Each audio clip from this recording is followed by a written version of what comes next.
morning, you guys. Today is Wednesday, January 27th, 2016. And God, we're almost at the end of the month, almost into February. So now that Jeff showed up, we can get started. Let's turn to Genesis chapter 33. And our text this morning will be two verses, 10 and 11. But for context, let's read together verses 4 through 11, because that'll put it in, put the story in context. So as soon as someone is there, why don't you just read verses 4 through 11 for us? Then Esau ran to meet him and embraced him and fell on his neck and kissed him, and they wept. He lifted his eyes and saw the women and the children and said, "Who are these with you?" So he said, "The children whom God has graciously given your servant." Then the maids came near with their children, and they bowed down. Leah likewise came near with her children, and they bowed down. And afterward Joseph came near with Rachel, and they bowed down. And he said, "What do you mean by all this company which I have met?" And he said, "To find favor in the sight of my Lord." But Esau said, "I have plenty, my brother. Let what you have be your own." Jacob said, "No, please, if now I have found favor in your sight, then take my present from my hand, for I see your face as one sees the face of God, and you have received me favorably. Please take my gift which has been brought to you, because God has dealt graciously with me, and because I have plenty." Then he urged him, and he took it. Okay, good. Thank you, Arthur.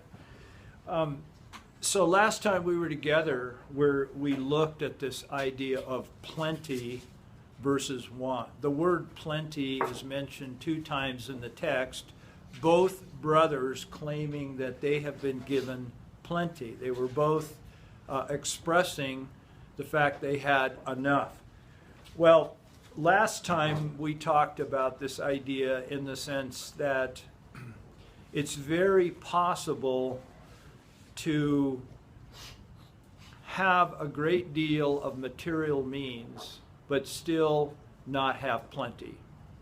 I think that's very true of our culture, where it's just so much ingrained in our culture that we use purchasing of more products as a means of recreation, as a means of fun and enjoyment of just buying more stuff. So we tend to think in terms of material goods as plenty. I have plenty. But the question I posed last time was what does this mean? Is it about acquiring more things? Or on the right-hand side, or is it about awakening to something bigger? And I tend to think that it is about awakening to something bigger, in the sense that awakening to an awareness of what we have been given and a resulting gratitude as a result. Very possible to have a great deal of means, but yet still be in a tremendous place of want, of unrest within. And conversely, it's possible to have very humble means, but yet be in a place of great, deep, personal satisfaction and rest. And I think we're all aware of that. So that was the idea. We had a little takeaway last time. And so we're going to carry this theme on. Last time we looked at Esau and his stating that he is in a state of plenty, operating out of a state of plenty. And now this time his brother comes back, Jacob, because he says the same thing, that I have plenty. So we're going to look at this text, verses 10 and 11. And what I've kind of labeled this is indicators of transformation. I think something dramatic, something very significant has occurred in Jacob's life. I also think that although it's been hidden from the text, from us, a similar type of occurrence has happened in his brother's life, just by the end result of where both men are at this stage in life. And these are old men now. And so I've titled this, "What Does Transformation Look Like?" Now, it's not a complete exhaustive list, but I've listed four characteristics or four qualities from the text, these two verses that I'd like to share with you. And so what transformation looks like from this brotherly exchange. The image on the left is the early Jacob, and of course the image on the right is something has happened. He's humble, he's bowing, and so something has occurred. He's a different kind of Jacob, and that's where this idea of transformation takes place. We all as Christians, we all believe in the idea of transformation. I mean, that's part of our whole belief system. But here we're going to look at, what, at least in four qualities, what does it look like? So that's where we're headed. Number one, there's a motivation on the part of Jacob to make it right. I mean, I think that's very, very apparent from the text. Now, having known Jacob, we're kind of waiting for the other shoe to drop, or we're reading into the text. And we could very well read into the text here, or not read in, but interpret this as his comment in verse 10. Jacob says, "No, please, if now I have found favor in your sight, then take my present from my hand. I see your face as one sees the face of God." That drama there could be interpreted as more fluff, and simply the present being. Remember, he gave all those things. The gift being a means to buy his brothers, to buy his own personal safety. That could be. You could look at it like that, and this whole thing of. I see your face as one sees the face of God. Well, that's one way. I differ. I think that's because I think something significant has happened in this man's life. I think it's out of a high degree of sincerity. I think Jacob is concerned about his personal favor. But remember what's prior to this text in the verses before is this embrace, this weeping, a highly emotional and personal scene of this exchange between his brothers. Out of that flows this text here. So I think he wants to make this right. There is a need within us, an innate need, that once we come to this place that Jacob has come to, there is a high degree that I've got to make it right. And I believe that is because we are made and created in the image of God, and I have got to make it right. So there's that piece, but then we see the pushback from his brother. "No, Jacob, I've got plenty. I don't need your stuff," is how I interpret that. But then note the pushback. Again, the second pushback from Jacob. "No, please take it. Please take it." And finally, Esau receives it, even though he doesn't need the stuff. But that is not the point. Great lesson here is that there is this desire, this fact that people come to a point where they want to make it right, whatever that is. We have to give them permission and enter that space with them to allow them to do that. Esau's thinking, where in the heck am I going to store all this stuff? My garage is full already. What? I don't need that. But he granted grace. I see grace here. He granted grace. He granted permission to his brother and graciously received it. I see it as a warm, loving context, not Jacob trying to throw another one out there and deceiving his brother. I mean, that's my personal. Yeah, Jeff. Yeah, I see this. I don't think people naturally would do this, but Jacob just wrestled with God. Yeah. I mean, I think a lot of times in our lives, we don't come to this naturally where we want to make things right, Right. until we have wrestled with God. And you see that in families. Oh. Families are broken. And until you wrestle with God and God breaks you, Uh-huh. then you're not in a position to offer up recompense or trying to make things right. Right, that's exactly right. It's, and I think that's how I interpret it, that it's coming off of this wrestling, this breaking experience that Jacob had with God. He was ready now to really do business. Yes, Ellen? Do you think that might have something to do with the fact that he got fooled a couple times by his father-in-law, and he already knows what it's like to have that happen, and he reflects back on what happened to his brother? I think that has tremendous bearing in it. That, you know, we looked at, when we were looking at those stories, it's, you know, what goes around comes around. He has slowly, over a period of time, learned some really important lessons about life, and unfortunately, it takes a lifetime. When you're under the guise of that, it's better to give than receive. Something about giving makes us feel good because it still puts us in a position of power, authority, or stuff. Receiving is a pretty vulnerable thing to do, and that's kind of when you make your best friends, when you receive stuff from them. I mean, there's something, of course, you better receive from God because you don't have anything to give. So it's kind of not American, if you will, Yeah. or manly to receive things, but that's really important that we do. Yeah, it really is, and it Yes. requires a sense of grace and humility. I think I would say Esau demonstrated humility here in receiving it. Well, he said, There's no agenda here. you see, Jacob has never seen God's face, so he's looking at Esau and says, that's like seeing the face of God. Uh-huh. And the question is, what did he see? And of course, welcome and forgiveness.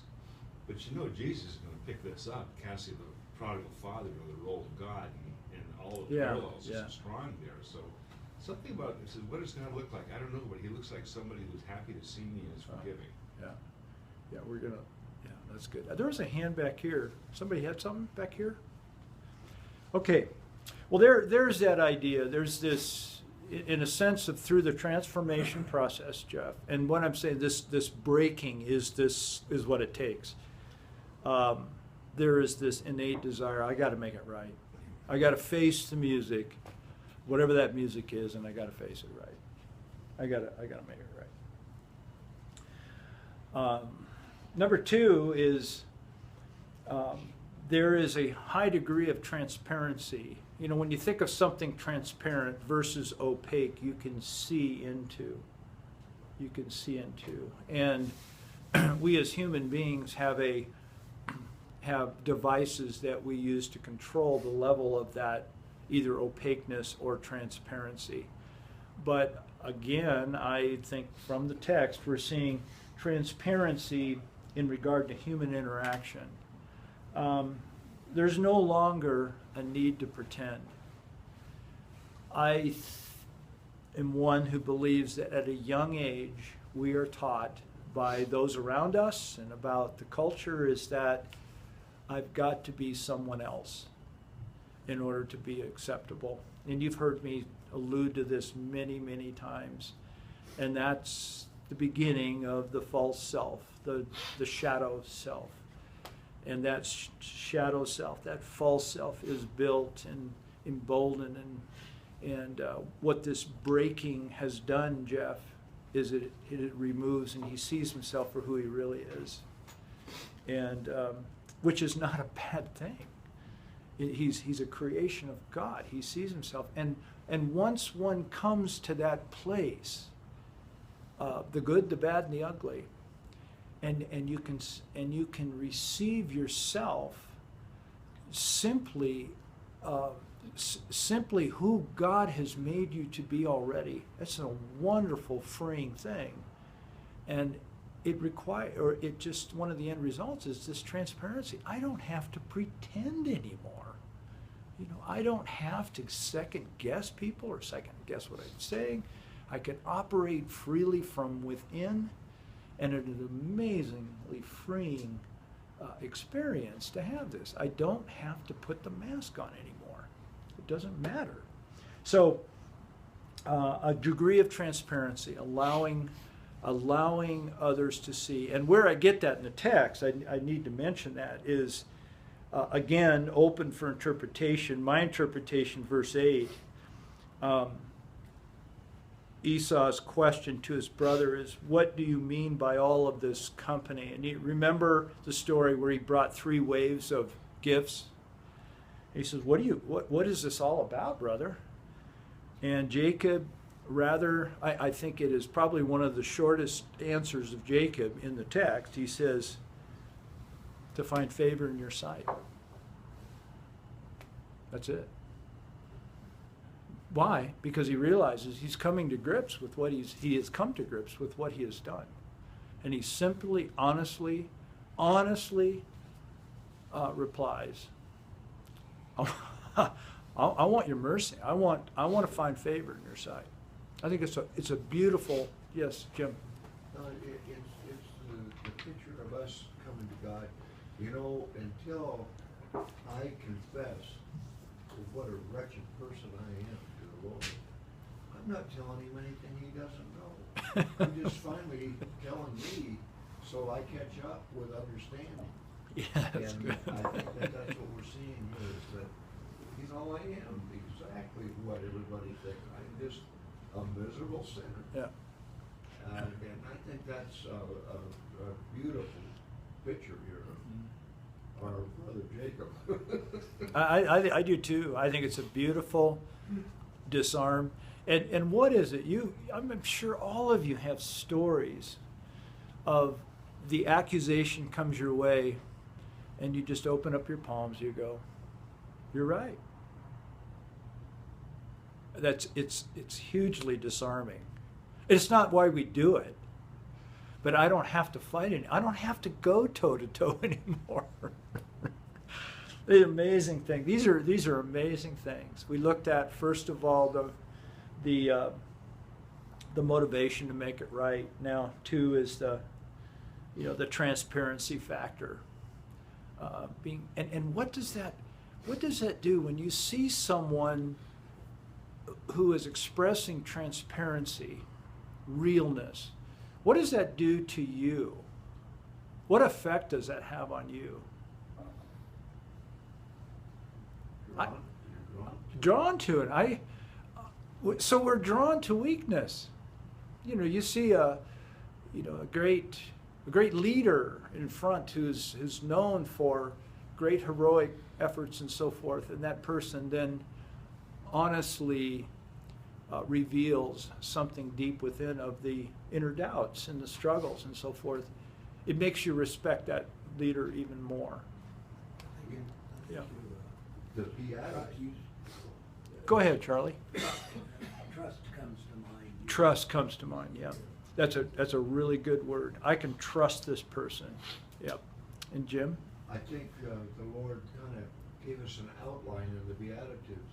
Blessed are the broken spirit.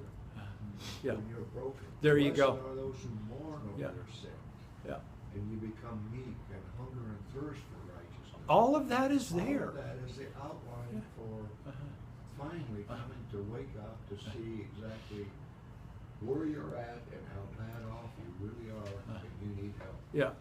And again, I want to emphasize that normally in the process of our growth as believers, it takes a while. You know, that taking a while, Mike, I thought about this. Miriam and I saw the War Room movie Yeah. the other night, and I, you know, not to discount the message that it's very impactful, you know, that we need to be more in prayer, but you know, I think it's easy to do a takeaway from that movie and think that transformation occurs within the space of the story of a movie. Oh, yeah. 2 hours and 20 And, minutes. you know, oftentimes, or most times I'll say this, the transformation is more like water dripping on a rock. It's Huh. a long process. Wow, it's a long process. A lifetime of these Yeah. things of God working on us. Yeah. The Uncle Labans and other things. It really is. I think that's true. Yeah, that's really true. So, that's number 2, is the transparency piece. No longer the need to pretend. Wonderfully freeing. Number 3 is working from an entirely new perspective. And Bill alluded to it a few moments ago. I see that in the text. And I've got it there. I see your face as one sees the face of God. Oh, my goodness. Now, let me ask you this question. Where do you think Jacob got this from? Where did he wrestle with God? Peniel, face of God. He named this experience, Jeff, the wrestling experience. He named it. He named that place created a memorial of this place through a naming. Peniel, face of God. And now he uses that same phrase in correlation to how he sees his brother. Guys, this is absolutely amazing, and it is so true.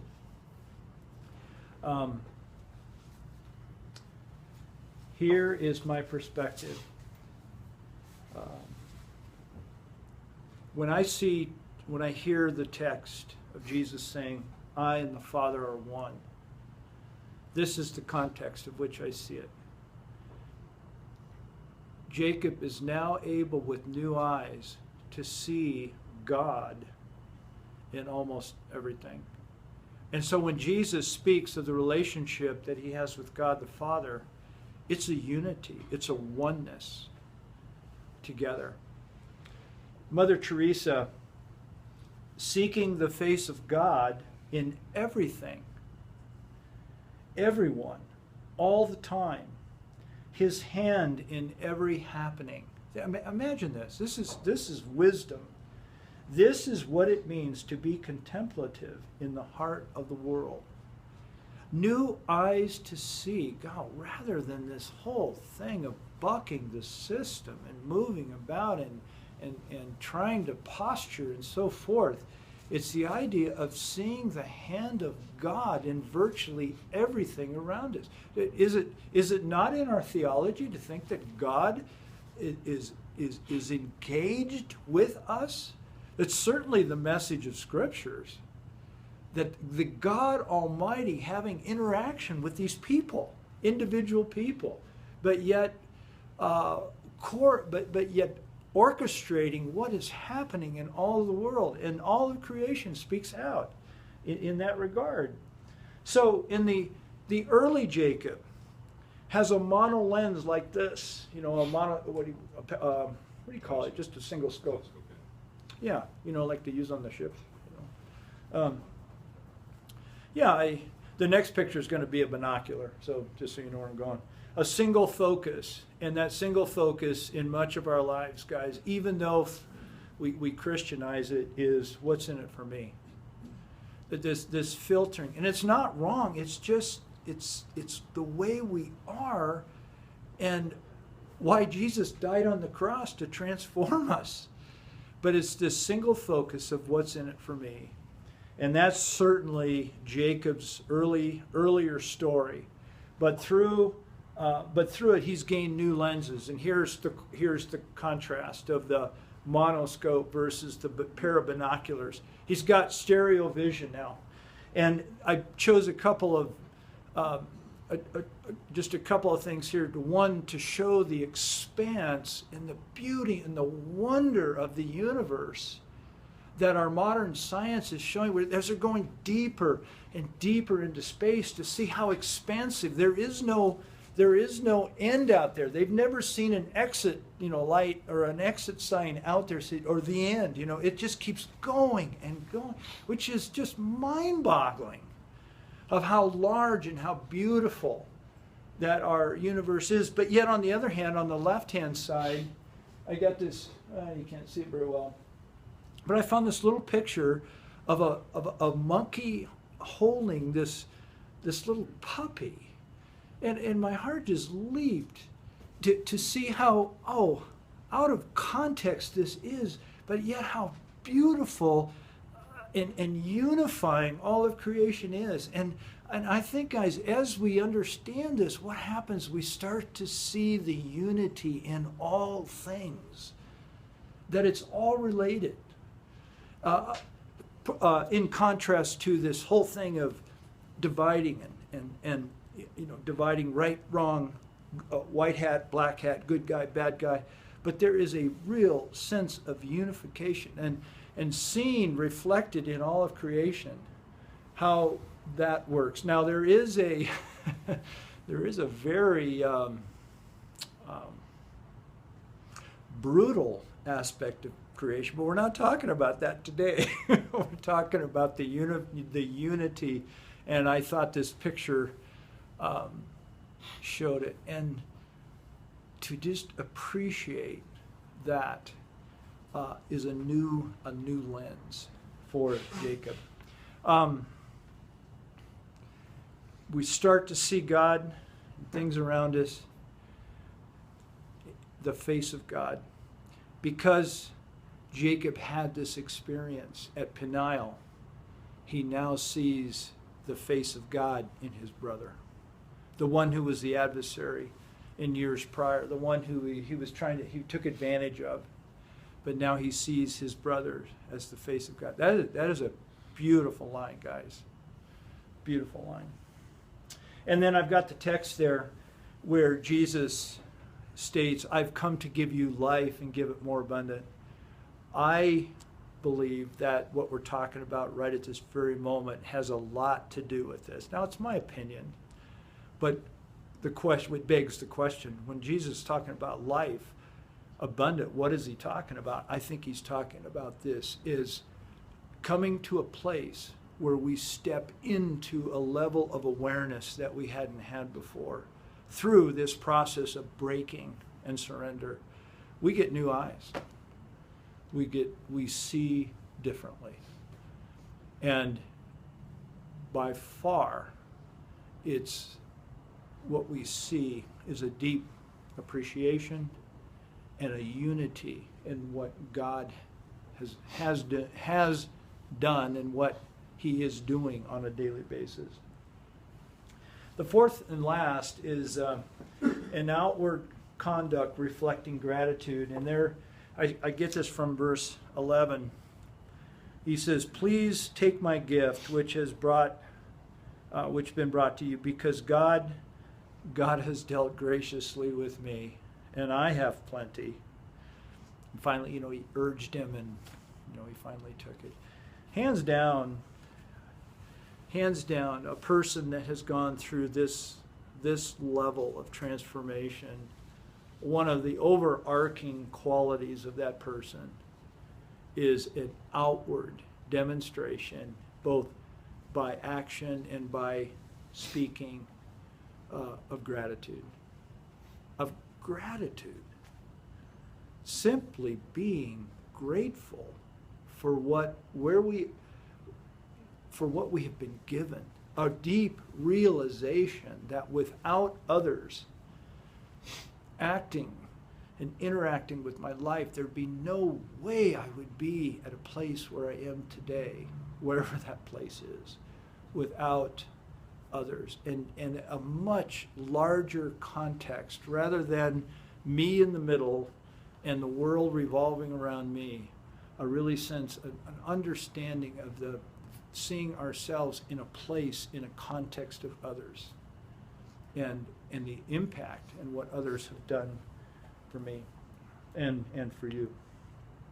So there you have it. There are four, and there's probably many, many more, but from the text today, a motivation to make it right was number one, and we saw that. Number two was this thing that happens where, I don't have to hide anymore.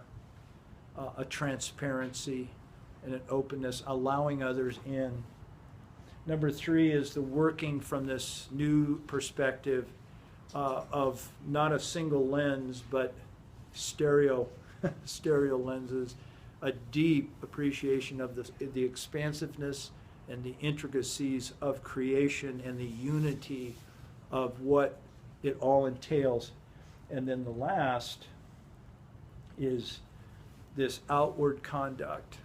And I say conduct both verbally and in action, reflecting a really great quality of gratitude. And we see that in the life of Jacob. So there you go. That's it for today. Yes, Jeff. Yeah, I see this as Jacob, he says, I saw the face of God, and I didn't die, because that's normally what happened. Normally you had to, see God's back, or, there was holy ground, so you had to take your sandals off, all that stuff. He saw the face of God and he didn't die. And the reason he said to his brother, I see the face of God in you, is because you didn't give me what I deserved too. I didn't die. You gave me what I didn't deserve.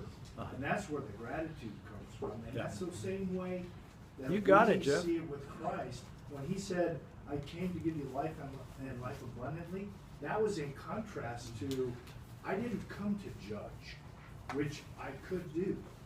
I could judge you for what you've done, and I could give you what you deserve, but I'm not going to do that. And when we realize that in our lives, then we see we can't do anything but have an attitude Yeah, of gratitude. you're exactly right. It's coming from what happened. I didn't get what I You have nailed it right on. Yeah, that's exactly right. Yes, Charlie. On the lighter side, I've got a few extra tickets to Saturday's women's basketball. They're playing Wyoming, and there'll probably be about 1,000 Wyoming fans there, so it'll be pretty lively. But I've got a few. So see Charlie. Thank you, Charlie. I think we had, I don't want to interrupt you. Okay. And I think we had a comment or so in the back. What I don't understand and I struggle with is, how could he give his children away? You mean, I can't. I Well, guess he I don't divided quite up follow. the families, and he gave his firstborn, and Leah, he gave away. Boy, Dick, I just don't, how did he give them? Well, he divided up the families, and then he gave half of them to Esau, didn't he? No, there's no giving of the family. He didn't give his family. He gave animals, and that was earlier on in the study. He divided his family into 3 groups Yeah. through prioritization. he put them in out of harm's way in a sense in a levels kind of scenario. So he had Rachel and Benjamin way in the back. They were the most favorite, and then Leah and the boys, and then the handmaid and the boys.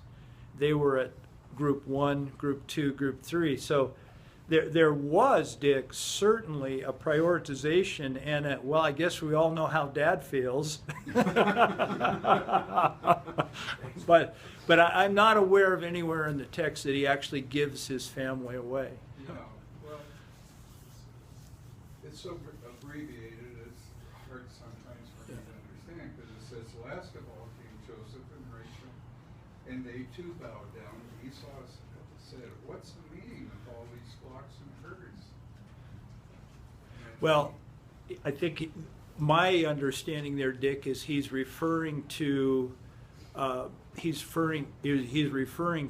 3 other groups that were that Jacob had sent out while Esau was still coming to him.